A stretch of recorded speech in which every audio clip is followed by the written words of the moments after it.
dar unde vrei să bagi? Ia să bag unde se ascundă.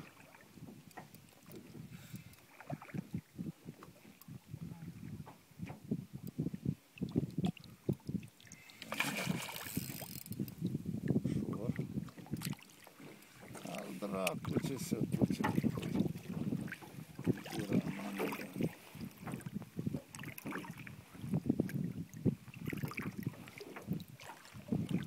O iei tu cu gripul, Marius? Eu îi văd coada numai atât. Stai să dau cu rama la o parte. Rădișul. Sau să o iau eu în mână.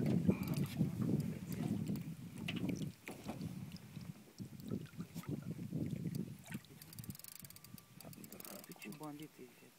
Păi de acum. Cât jos poate să duc. Stai să băgăm putul.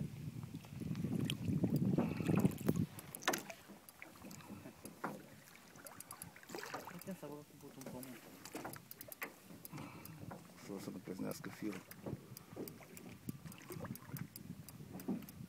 Acum, scos capul. Oi, mare gățiune. Mai are ce așa. Da.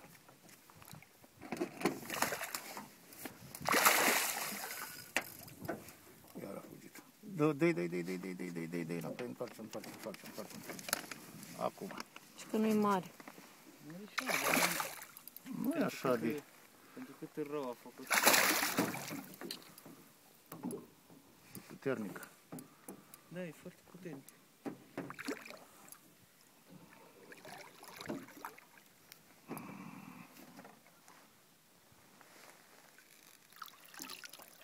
Wow, ce fain e!